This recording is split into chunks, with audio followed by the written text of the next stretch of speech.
The book of Ecclesiastes, chapter 9, a common destiny for all. So I reflected on all this and concluded that the righteous and the wise and what they do are in God's hands, but no one knows whether love or hate awaits them. All share a common destiny, the righteous and the wicked, the good and the bad, the clean and the unclean, those who offer sacrifices and those who do not.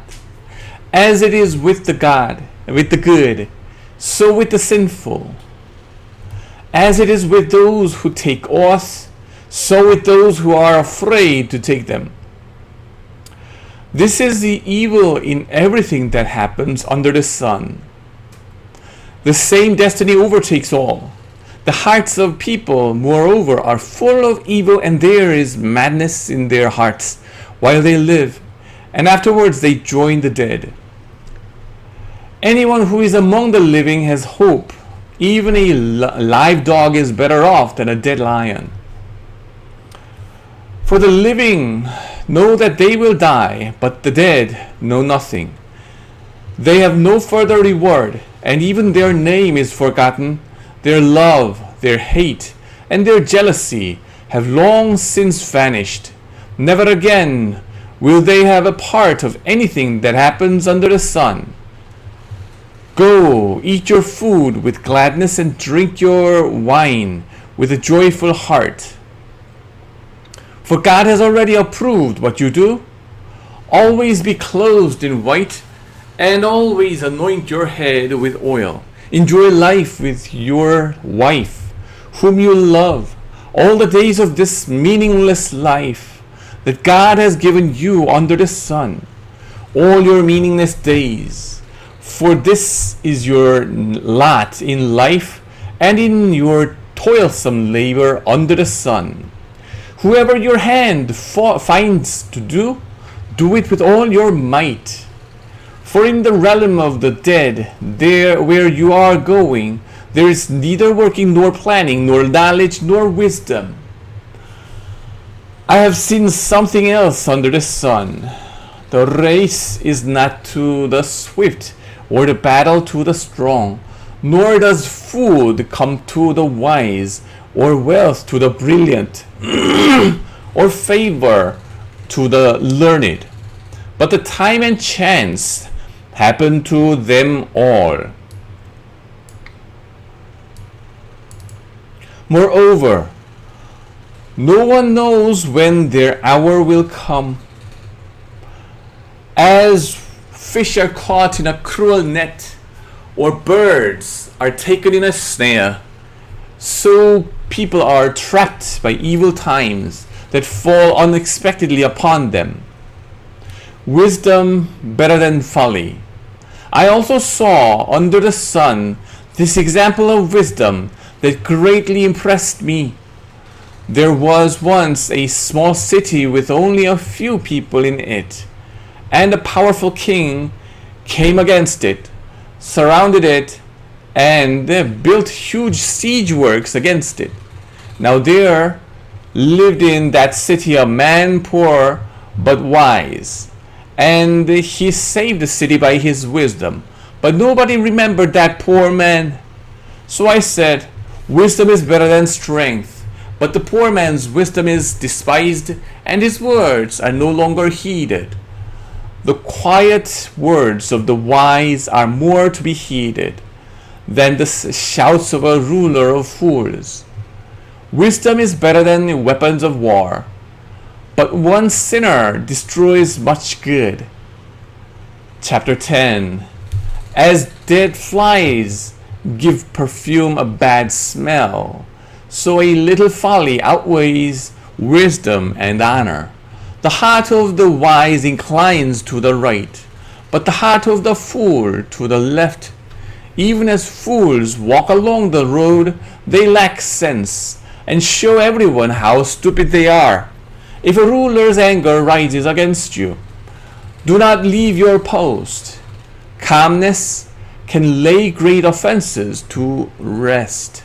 There is an evil I have seen under the sun, the sort of error that arises from a ruler. Fools are put in many high positions, while the rich occupy the low ones. I have been slaves on a horseback, while princes go on foot like slaves. Whoever digs a pit may fall into it. Whoever breaks through a wall may be bitten by a snake. Whoever quarries stones may be injured by them. Whoever splits logs will be endangered by them. If an axe is dull and its edge unsharpened, more strength is needed, but skill will bring success.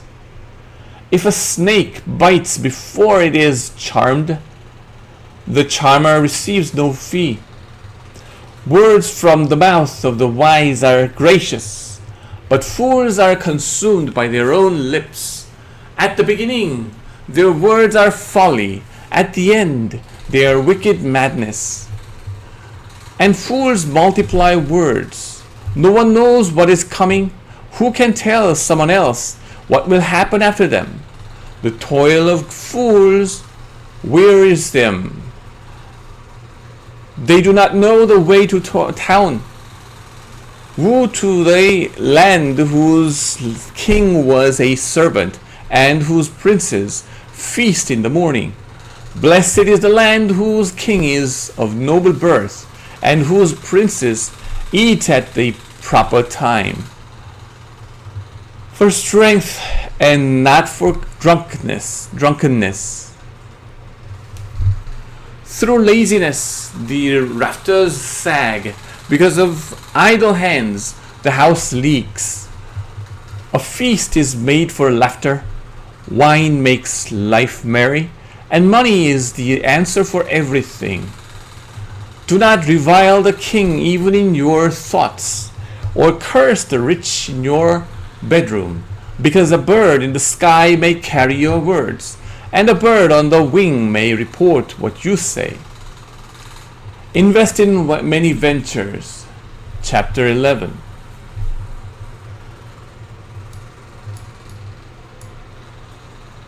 Ship your grain across the sea.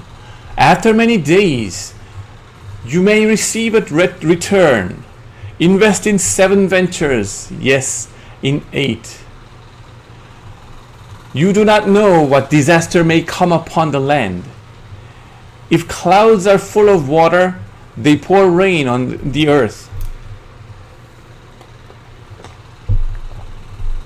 Whether a tree falls to the south or to the north, in the place where it falls, there it will lie. Whoever watches the wind will not plant. Whoever looks at the clouds will not reap. As you do not know the path of the wind, or how the body is formed in a mother's womb, so you cannot understand the work of God, the maker of all things. Sow your seed in the morning, and at evening let your hands not be idle. For you do not know which will succeed, whether this or that, or whether both will do equally well. Remember your Creator while young. Light is sweet, and it pleases the eyes to see the sun. However many years anyone may live, let them enjoy them all. But let them remember the days of darkness, for there will be many. Everything to come is meaningless. You who are young, be happy while you are young, and let your heart give you joy in the days of your youth. Follow the ways of your heart, and whatever your eyes see. But know that for all these things, God will bring you into judgment. So then, banish anxiety from your heart, and cast off the trouble of your body, for youth and vigor are meaningless. Chapter 12. Remember your Creator in the days of your youth, before the days of trouble come, and the years approach when you will say, I find no pleasure in them. Before the sun and the light, and the moon and the stars grow dark, and the clouds return after the rain, when the keepers of the house tremble, and the strong men stoop, when the grinders cease because they are few, and those looking through the windows grow dim, when the doors to the street are closed, and the sound of grinding fades, when people rise up at the sound of birds, but all their songs grow faint, when people are afraid of heights and of dangers in streets, when the almond tree blossoms and the grasshopper drags itself along, and desire no longer is stirred.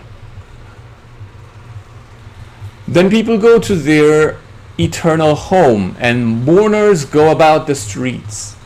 Remember him before the silver cord is severed, and the golden bowl is broken, before the pitcher is shattered at the spring, and the wheel broken at the well, and the dust returns to the ground it came from. The spirit returns to God who gave it. Meaningless, meaningless, says the teacher. Everything is meaningless. The conclusion of the matter. Not only was the teacher wise, but he also imparted knowledge to the people. He pondered and searched out and set in order many proverbs. The teacher searched to find just the right words, and what he wrote was upright and true. The words of the wise are like goads, their collected saying like firmly embedded nails, given by one shepherd. Be warned, my son, of anything in addition to them. Of making many books there is no end, and much study wearies the body. Now all has been heard. Here is the conclusion of the matter. Fear God and keep his commandments, for this is the duty of all mankind. For God will bring every deed into judgment, including every hidden thing, whether it is good or evil. Amen.